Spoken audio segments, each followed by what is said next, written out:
দেখো ছাত্র বন্ধুরা, তোমাদের এই পুঁই মাচা কিংবা এরকম মহেশ এরকম অনেক অনেক গল্প আছে যেগুলো বেশ বড় মাপের। ছোট গল্প হলেও আকার বা পরিধি একটু বড়। তাই এই গল্পটা আমি দুটো ভাগে ভাগ করলাম টেক্সট বুক। এই পর্বে অর্থাৎ এই দ্বিতীয় পর্বে আমি অর্ধেকটা পাঠ করলাম এবং এর পরবর্তী পর্বে আমি টোটালটা পাঠ করে শোনাবো।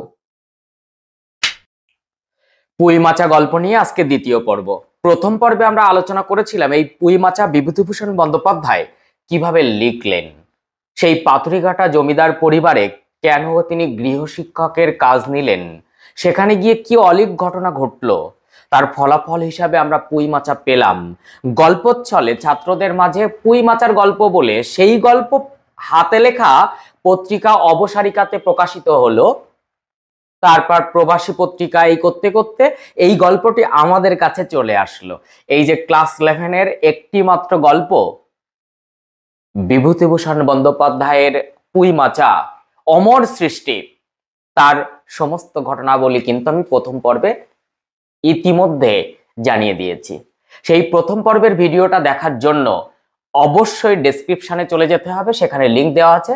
আর না হলে ফার্স্ট কমেন্টে যেতে হবে, সেখানে আমি লিংক দিয়ে দিচ্ছি। ওই লিংক ক্লিক করলে অবভিয়াসলি প্রথম পর্ব জানা যাবে এবং প্রথম পর্ব জেনে, প্রথম পর্ব শুনে দেখে তারপরে দ্বিতীয় পর্ব দেখলে কিন্তু অনেক বেশি প্রফিট হবে বলে আমি মনে করি। কাজেই বিভূতিভূষণ বন্দ্যোপাধ্যায়ের এই পুঁই মাচা একাদশ শ্রেণীর নতুন সিলেবাসে সংযোজিত একটি মাত্র গল্প, যেখান থেকে ফার্স্ট সেমিস্টারে মাত্র 8 নম্বর, মাত্র বললাম 40 নম্বরই তো পরীক্ষা দিতে হবে, সেখানে কিন্তু একটি গল্প থেকেই 8। কাজে এই গল্পটি আপাদমস্তক ভালো করে বুঝতে হবে, জানতে হবে, রসাস্বাদন করতে হবে। যে এই গল্পটা ছোট্ট করে একটু বলে দেওয়া হোক, তাহলে গল্পের আপাদমস্তক একটু যদি জানা যায় তাহলে কিন্তু গল্পের মধ্যে ঢুকতে অনেক বেশি সুবিধা হবে। তাই প্রথমেই আমি ছোট্ট করে গল্পটা আগে বলে দিই। যারা চ্যানেলে নতুন তারা অবশ্যই চ্যানেলটি সাবস্ক্রাইব করে পাশে থাকা বেল আইকনটি প্রেস করে রাখো। এই রকম নতুন নতুন ভিডিও পেতে কিন্তু খুব সুবিধা হবে। আর এই ইউটিউব চ্যানেলে পুঁই মাচা সহ একাদশ শ্রেণীর এই নিউ সিলেবাসের সমস্ত গদ্য পদ্য আমি যেভাবে পড়িয়ে দেব, আশা রাখি তোমার আর কোনো রকম সমস্যা থাকবে না। তাই বন্ধুদের মধ্যে একটু শেয়ার করার অনুরোধ রইল। আমার পাশে দাঁড়াও, আমি সর্ববই তোমার পাশে থাকবো, কথা দিচ্ছি। যেমন ভাবে শিক্ষাব্রতীতে কাজ করতাম ঠিক তেমনি ভাবে এই চ্যানেল বিপ্লব স্যার এখানেও কিন্তু একই রকম উদ্দীপনা নিয়ে কাজ করছি। কাজেই তোমাদের এই সহযোগিতা একান্তভাবে কামনা করি। প্রথমেই আমি চলে যাই সেই বিষয়, অর্থাৎ বিভূতিভূষণ বন্দ্যোপাধ্যায়ের অমর সৃষ্টি এই পুঁই মাচা গল্পটি কি, গল্পটা ছোট্ট করে সুন্দর করে বুঝে নাও, শুনে নাও।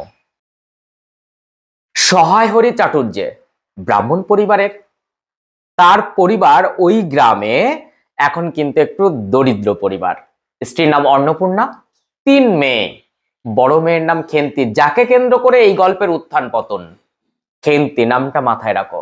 এছাড়া আর 2 মেয়ে, পুটি, রাধি। এখন এই সহায় হরি কেমন প্রকৃতির মানুষ, গা ছাড়া ভাব, কাজকর্ম খুব বেশি করেন না, অন্যের বাড়ি থেকে একটু রস নিয়ে এসে এটা চেয়ে চিনতে ইত্যাদি করে, তাছাড়া মাছ ধরে কখনো কখনো মেয়ের সঙ্গে বাগানে গিয়ে চুরি করারও কাজ তিনি করেছেন। যদিও তার স্বভাব চরিত্র ভীষণ ভালো, তাই এই সহায় হরি কিন্তু আমার একটা প্রিয় চরিত্র হয়ে উঠেছে। সহায় হরি মাঝে মধ্যে ব্রাহ্মণ হলেও ওই বামুন পাড়ায় না গিয়ে দুলেবাগদি পাড়ায় গিয়ে সময় কাটান। সারাদিন টো টো করে ঘুরে বেড়ান, সংসার সম্পর্কে খুব উদাসীন। মেয়ের বিয়ে দিতে হবে, মেয়ে পূর্ণবয়স্ক, কিন্তু তার মাথা ব্যথা নেই। স্ত্রী অন্নপূর্ণা তাতে খুব ক্ষুব্ধ। এদিকে তারক বাবুর বাড়িতে একটু রস, খেজুরের রস আনার জন্য স্ত্রীকে বলেন একটা ঘটি কিংবা বাটি দাও তো। বউ কিন্তু অন্নপূর্ণা কিন্তু একেবারে উদাসীন, সে কথা উত্তর না দিয়ে একবারে গম্ভীর হয়ে থাকলেন। তার কারণ ঝড়ের আগের ঠিক পূর্বাভাস প্রত্যেক বাড়িতেই হয়।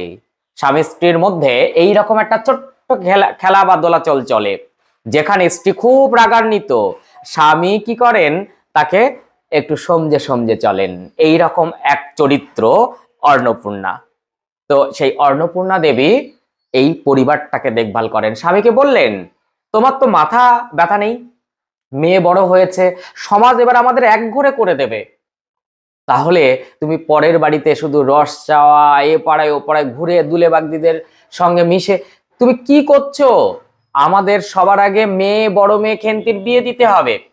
এদিকে বড় মেয়ের একবার বিয়ে ঠিক হয়ে ভেঙে গেছে, আশীর্বাদ হয়ে গিয়েছিল, কিন্তু জানা যায় সেই ছেলের স্বভাব চরিত্র ভালো নয়, তাই তার সঙ্গে বিয়ে ভেঙে যায়। একদিন এই খেন্তি আর তার বোনেরা বাড়ি ফিরছে, খেন্তির হাতে পুঁই ডাঁটা, পুঁই শাক, তোমরা সবাই জানো গ্রাম অঞ্চলে মাচা তৈরি করে এই পুঁই শাক লালন পালন করা হয়, শহর অঞ্চলে নিয়ে আসা হয়, বিক্রি করা হয়, আমরা খাই, খুব ভালো একটা খাদ্য।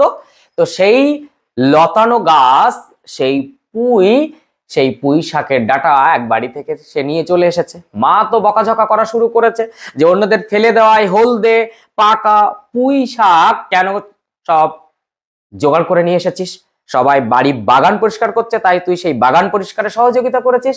আর এক মেয়ের হাতে কিছু চিংড়ি ওই পুঁই শাকের পাতাতে জড়ানো।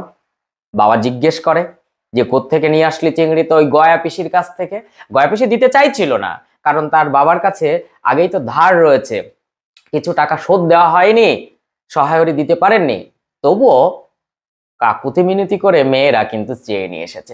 মা একেবারে অন্নপূর্ণা রেগে ফায়ার, বললো যা ওই পুকুরে ফেলে দিয়ে আয়, খিড়কির দোয়ার দিয়ে চলে যা, গিয়ে ফেলে দিয়ে আয়, এসব কিচ্ছু চাই না আমার। কিন্তু মায়ের মনে পড়ে যায় এই খেন্তি কিন্তু পুঁই শাক খেতে খুব ভালোবাসে।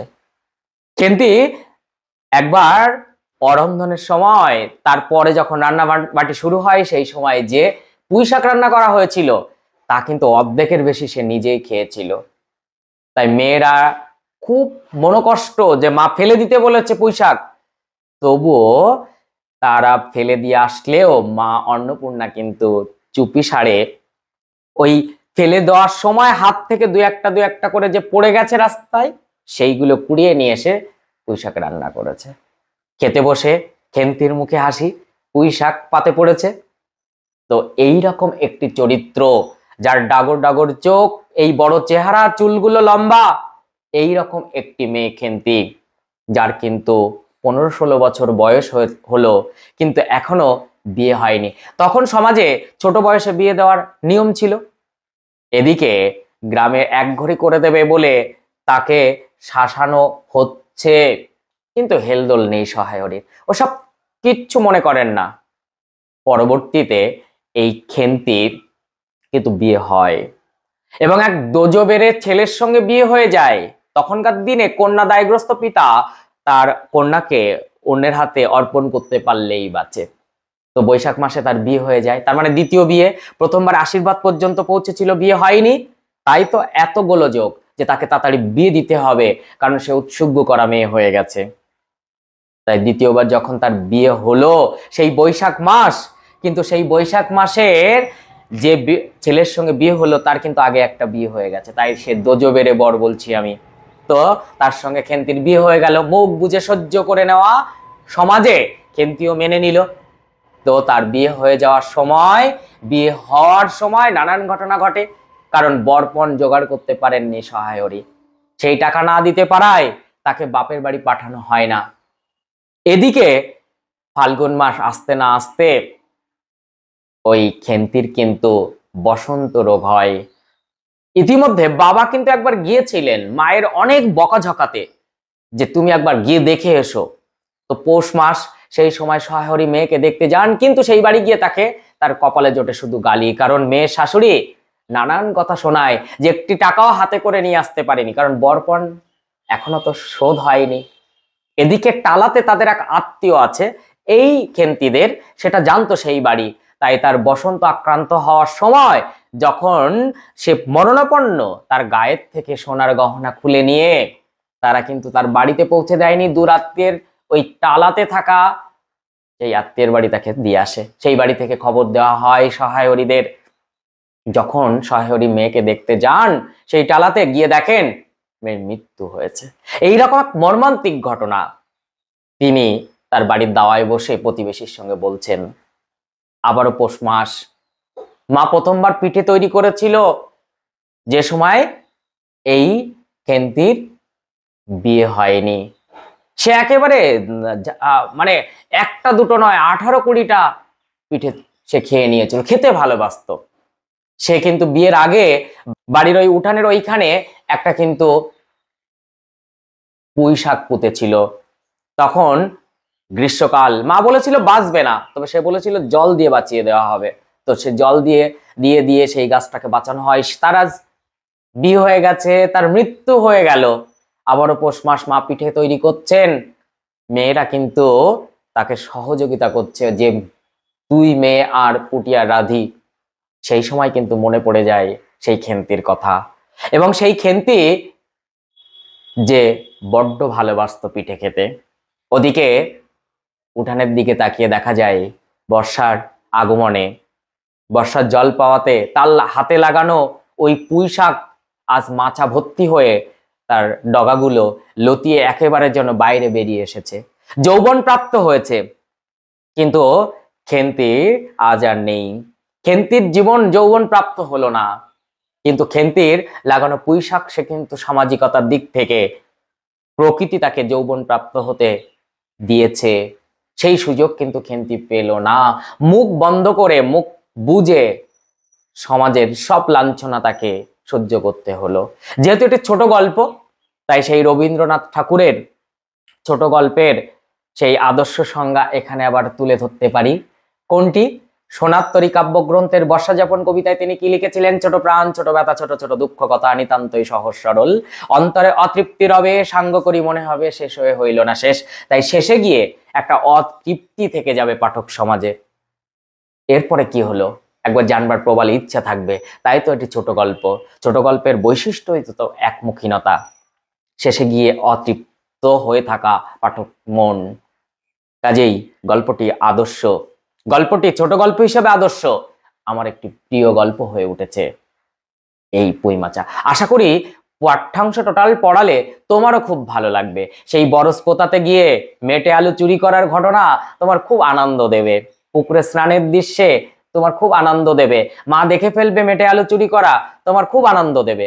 আমি অল্প পরিসরে গল্পটা বলার চেষ্টা করলাম, যাতে পাঠ্যাংশ পড়ার সময় আমি টোটালটা বলে দিতে পারি, সেই সুযোগ কিন্তু রাখার চেষ্টা করলাম। তো ছোট্ট আকারে এই যে গল্পটি বললাম কেমন লাগলো অবশ্যই কমেন্ট করতে ভুলো না কিন্তু। পুঁই মাচা, বিভূতিভূষণ বন্দ্যোপাধ্যায়। সহায়রে চাটুর্যে উঠানে পা দিয়া স্ত্রীকে বলিলেন, একটা বড় বাটি কি ঘটি যা হয় কিছু দাও তো, তারকুড়ো গাছ কেটেছে, একটু ভালো রস আনি। স্ত্রী অন্নপূর্ণা খড়ের রান্নাঘরে দাওয়ায় বসিয়া শীতকালের সকালবেলার নারিকেল তেলের বোতলে ঝাঁটার কাঠি পুড়িয়া 2 আঙুলের সাহায্যে ঝাঁটার কাঠি লগ্ন জমানো তেলটুকু সংগ্রহ করিয়া চুলে মাখাইতেছিলেন। স্বামীকে দেখিয়া তাড়াতাড়ি গায়ে কাপড় একটু টানিয়া দিলেন মাত্র, কিন্তু বাটি কি ঘটি বাহির করিবার দিবার জন্য বিন্দুমাত্র আগ্রহ তো দেখাইলেন না, এমনকি বিশেষ কোনো কথাও বলিলেন না। সহায়রী অগ্রবর্তী হইয়া বলিলেন, কি হয়েছে, বসে রইলে যে, দাও না একটা ঘটি। খেন্তি টেন্তি সব কোথায় গেলি এরা? তুমি তেল মেখে বুঝি ছোবে না? অন্নপূর্ণা তেলের বোতলটি সরাইয়া স্বামীর দিকে খানিকক্ষণ চাহিয়া রহিলেন, পরে অত্যন্ত শান্ত সুরে জিজ্ঞাসা করিলেন, তুমি মনে মনে কি ঠাউরেছে বলতে পারো? স্ত্রীর অতিরিক্ত রকমের শান্ত সুরে সহায়রীর মনে ভীতির সঞ্চার হইল। ইহা যে ঝড়ের অব্যবহিত পূর্বে আকাশের স্থির ভাব মাত্র, তাহা বুঝিয়া তিনি মরিয়া হইয়া ঝড়ের প্রতীক্ষায় রহিলেন। একটু আমতা আমতা করিয়া কহিলেন, কেন, কি আবার কি? অন্নপূর্ণা পূর্বাপেক্ষা শান্ত সুরে বলিলেন, দেখো, রঙ্গ করো না বলছি, ন্যাকামো করতে হয় অন্য সময় করো। তুমি কিছু জানো না, কি খোঁজ রাখো না? অত বড় মেয়ে যার ঘরে, সে মাছ ধরে আর রস খেয়ে দিন কাটায়, কি করে তা বলতে পারো? গায়ে কি গুজব রটেছে জানো? সহায়রী আশ্চর্য হইয়া জিজ্ঞাসা করিলেন, কেন, কি গুজব? কি গুজব জিজ্ঞাসা করো গিয়ে চৌধুরীদের বাড়ি।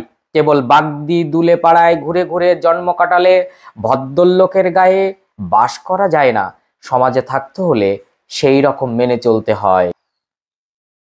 সহায়রী বিস্মিত হইয়া কি বলিতে যাইতেছিলেন, অন্নপূর্ণা পূর্ববৎ সুরেই পুনর্বার বলিয়া উঠিলেন, এক ঘরে করবে গো, তোমাকে এক ঘরে করবে। কাল চৌধুরীদের চণ্ডী মণ্ডপে এসব কথা হয়েছে, আমাদের হাতে ছোঁয়া জল আর কেউ খাবে না।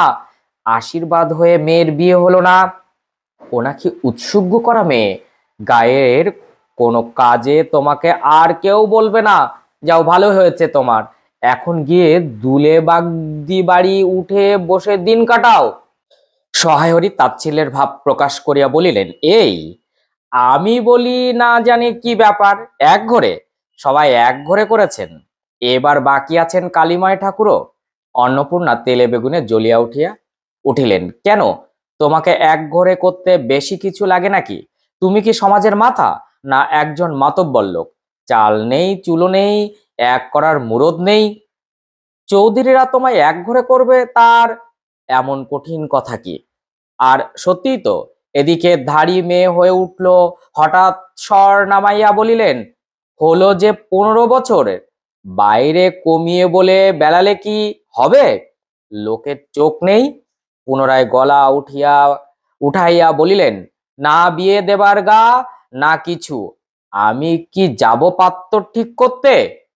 সশরীরে যতক্ষণ স্ত্রীর সম্মুখে বর্তমান থাকিবেন, স্ত্রীর গলার সুর ততক্ষণ কমিবার কোনো সম্ভাবনা নাই বুঝিয়া সহায়রী দাওয়া হইতে তাড়াতাড়ি একটা কাঁসার বাটি উঠাইয়া লইয়া খিড়কির দুয়ার লক্ষ্য করিয়া যাত্রা করিলেন। কিন্তু খিড়কির দুয়ারের একটু এদিকে কি দেখিয়া হঠাৎ থামিয়া গেলেন এবং আনন্দপূর্ণ স্বরে বলিয়া উঠিলেন, এসব কিরে খেন্তিমা, এসব কোথা থেকে আনলি?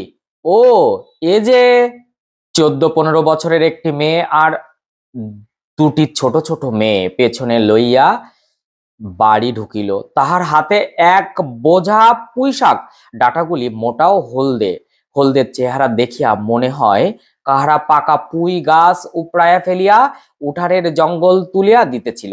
মেয়েটি তাদের উঠানের জঞ্জাল প্রাণপণে তুলিয়া আনিয়াছে। ছোট মেয়ে দুটির মধ্যে একজনের হাত খালি, অপরটির হাতে গোটা 2-3 পাকা পুঁই পাতা জড়ানো কোনো দ্রব্য। বড় মেয়েটি খুব লম্বা, গোলগাল চেহারা, মাথার চুলগুলো কৃষ্ণ ও আগাছলো বাতাসে উড়িতেছে, মুখখানা খুব বড়, চোখ দুটো ডাগর ও শান্ত। সরু সরু কাচের চুড়িগুলো 2 পয়সার ডজনের একটি সেফটি পিন দিয়া একত্র করিয়া আটকানো। পিনটির বয়স খুঁজিতে যাইলে প্রাগৈতিহাসিক যুগে গিয়া পড়িতে হয়। এই বড় মেয়েটির নাম বোধ হয় খেন্তি, কারণ সে তাড়াতাড়ি পেছন ফিরিয়া তাহার পশ্চাৎবর্তিনীর হাত হইতে পুঁই পাতা জড়ানো দ্রব্যটি লইয়া মেলিয়া ধরিয়া বলিল, চিংড়ি মাছ বাবা, গয়া বুড়ির কাছ থেকে রাস্তায় নিলাম, দিতে চাই না বলে তোমার বাবার কাছে আর দুদিনকার দরুন 2 পয়সা বাকি আছে। আমি বললাম, দাও গয়া পিসি, আমার বাবা কি তোমার 2 পয়সা নিয়ে পালিয়ে যাবে? আর এই পুঁই শাকগুলো ঘাটের ধারে রায় কাকা দিয়ে বললেন, নিয়ে যা, কেমন মোটা মোটা। অন্নপূর্ণা দাওয়া হইতে অত্যন্ত ঝাঁজের সহিত চিৎকার করিয়া উঠিলেন, নিয়ে যা, আহা কি অমত্যই তোমাকে তারা দিয়েছে, পাকা পুঁই ডাটা কাঠ হয়ে গিয়েছে, 2 দিন পরে ফেলে দিত, নিয়ে যা। আর উনি তাদের আগাছা উঠিয়ে নিয়ে এসেছেন, ভালোই হয়েছে, তাদের আর নিজেদের কষ্ট করে কাটতে হলো না। যত পাথুরে বোকা সব মরতে আসে আমার ঘাড়ে। ধাড়ি মেয়ে, বলে দিয়েছি না তোমায় বাড়ির বাইরে কোথাও পা দিও না, লজ্জা করে না এ পাড়া সে পাড়া করে বেড়াতে? বিয়ে হলে যে 4 ছেলে মেয়ের মা হতে, খাওয়ার নামে আর জ্ঞান থাকে না, না কোথায় শাক কোথায় বেগুন, আর একজন বেড়াচ্ছেন কোথায় রস কোথায় ছাই কোথায় পাশ। ফেল বলছি, ওসব ফেল। মেয়েটি শান্ত অথচ ভয় মিশ্রিত দৃষ্টিতে মার দিকে চাইয়া হাতের বাঁধন আগলা করিয়া দিল। পুঁই শাকের বোঝা মাটিতে পড়িয়া গেল। অন্নপূর্ণা বকিয়া চলিলেন, যা তো রাধি, ও আপদগুলো টেনে খিড়কির পুকুর ধারে ফেলে দিয়ে আইতো, ফের যদি বাড়ির বার হতে দেখেছি তবে ঠ্যাং খোড়া না করিত। বোঝা মাটিতে পড়িয়া গিয়াছিল। ছোট মেয়েটি কলের পুতুলের মতন সেগুলো তুলিয়া লইয়া খিড়কির অভিমুখে চলিল, কিন্তু ছোট মেয়ে অত বড় বোঝা আঁকড়াইতে পারিল না। অনেকগুলি ডাঁটা এদিক ওদিক ঝুলিতে ঝুলিতে চলিল। সহায়রী মেয়েদের ছেলেমেয়েরা তাহাদের মাকে অত্যন্ত ভয় করিত। সহায়রী আমতা আমতা করিয়া বলিতে গেলেন, তা এনেছে ছেলে মানুষ খাবে বলে, তুমি আবার বরং। পুঁই শাকের বোঝা লইয়া যাইতে যাইতে ছোট মেয়েটি ফিরিয়া দাঁড়াইয়া মার মুখের দিকে চাহিল। অন্নপূর্ণা তাহার দিকে চাহিয়া বলিলেন, না না, নিয়ে যা, খেতে হবে না। মেয়ে মানুষের অত নোলা কিসের? এক পাড়া থেকে আর এক পাড়ায় নিয়ে আসবে দুটো পাকা পুঁই শাক ভিক্ষে করে। যা যা, তুই যা, দূর করে বনে দিয়ে আয়। সহায়রী বড় মেয়ের মুখের দিকে চাহিয়া দেখিলেন তার চোখ দুটা জলে ভাসিয়া আসিয়াছে। তাহার মনে বড় কষ্ট হইল, কিন্তু মেয়ের যতই সাধের জিনিস হোক, পুঁই শাকের পক্ষাবলম্বন করিয়া দুপুর বেলায় স্ত্রীকে চটাইতে তিনি আদৌ সাহসী হইলেন না। নিঃশব্দে খিড়কির দৌড় দিয়া বাহির হইয়া গেলেন। বসিয়া রাঁধিতে রাঁধিতে বড় মেয়ের মুখের কাতর দৃষ্টি স্মরণে পড়িবার সঙ্গে সঙ্গে অন্নপূর্ণার মনে পড়িল, গত অরন্ধনের পূর্বদিন বাড়িতে পুঁই শাক রান্নার সময় খেন্তি আবদার করিয়া বলিয়াছিল, মা, অর্ধেকগুলো কিন্তু একা আমার, অর্ধেক সব মিলে তোমাদের। বাড়িতে কেউ ছিল না। তিনি নিজে গিয়ে উঠানের ও খিড়কির দোরের আশেপাশে যে ডাঁটা পড়িয়াছিল সেগুলি কুড়াইয়া লইয়া আসিলেন। বাকিগুলা কুড়ানো যায় না, ডোবার ধারের ছাই গাদায় ফেলিয়া দিয়াছে। কুচো চিংড়ি দিয়া এই রূপে চুপি চুপি পুঁই শাকের তরকারি রাঁধিলেন। দুপুরবেলা খেন্তি পাতে পুঁই শাকের চচ্চড়ি দেখিয়া বিস্ময় ও আনন্দপূর্ণ ডাগর চোখে মায়ের দিকে ভয়ে ভয়ে চাহিল। দু একবার এদিক ওদিক ঘুরিয়া আসিতেই অন্নপূর্ণা দেখিলেন উক্ত পুঁই শাকের এক টুকরাও তাহার পাতে পড়িয়া নাই। পুঁই শাকের উপর তাহার এই মেয়েটির কিরূপ লোভ তাহা তিনি জানিতেন। জিজ্ঞাসা করিলেন, কি রে খেন্তি, আর একটু চচ্চড়ি দি? খেন্তি তৎক্ষণাৎ ঘাড় নাড়িয়া এই আনন্দজনক প্রস্তাব সমর্থন করিল। কি ভাবিয়া অন্নপূর্ণার চোখে জল আসিল। চাপিতে গিয়া তিনি চোখ উঁচু করিয়া চালের বাতায় গোজা ডালা হইতে শুকনো লঙ্কা পাড়িতে লাগিলেন। কালীমায়ের চণ্ডী মণ্ডপে সেই দিন বৈকাল বেলা সহায়রীর ডাক পড়িল। সংক্ষিপ্ত ভূমিকা ফাঁদিবার পর কালীমায় উত্তেজিত সুরে বলিলেন, সেসব দিন কি আর আছে ভাইয়া? এই ধরো কেষ্ট মুকুটঝে, স্বভাব নইলে পাত্র দেব না, স্বভাব নইলে পাত্র দেব না করে কি কাণ্ডটাই করলে। অবশেষে কিনা হরির ছেলেটাকে ধরে পড়ে মেয়ের বিয়ে দেয়। তবে রক্ষে, তারা কি স্বভাব! রাম বলো ৬-৭ পুরুষ বচন পচা ক্ষত্রিয়। পরে সুর নরম করিয়া বলিলেন, তার সমাজের সেসব শাসনের দিন কি আর আছে? দিন দিন চলে যাচ্ছে, বেশি দূর যাই কেন। এই যে তোমার মেয়েটি ১৩ বছরের। সহায়রী বাধা দিয়া বলিতে গেলেন, এই শ্রাবণে ১৩ই। আহা, ১৩ আর ১৬ তফাৎ কিসের শুনি? ১৩ আর ১৬ তফাৎটা কিসের? আর সে ১৩ই হোক, চাই ১৬ই হোক, চাই ৮৫ই হোক, তাতে আমাদের দরকার নেই। সে তোমার হিসেব তোমার কাছে, কিন্তু পাত্তর আশীর্বাদ হয়ে গেল। তুমি বেঁকে বসলে কি জন্য শুনি? ও তো একরকম উৎসঙ্গ করা মেয়ে।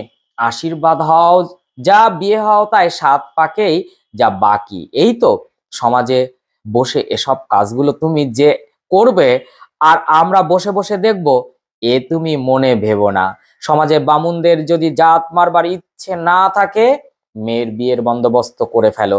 পাত্তর রাজপত্তুর না হলে পাত্তর মেলে না। গরিব মানুষ, দিতে তুতে পারবে না বলে শ্রীমন্ত মজুমদারের ছেলেটাকে ঠিক করে দিলাম। লেখাপড়া নাই বা জানলে, জজ ম্যাজিস্ট্রেট না হলে কি মানুষ হয় না? দিব্যি বাড়ি বাগান পুকুর, শুনলাম একবার নাকি পুরীর জমিতে ৪টি আমন ধানও করেছে। ব্যাস রাজার হাল। দুই ভাইয়ে অভাব কি? ইতিহাসটা হইতেছে এই যে, মণিগায়ের উক্ত মজুমদার মহাশয়ের পুত্রটি কালীময় ঠিক করিয়া দেন। কেন কালিময় মাথা ব্যথা করিয়া সহায়রীর মেয়ের বিয়ের সম্বন্ধ মজুমদার মহাশয়ের ছেলের সঙ্গে ঠিক করিতে গেলেন?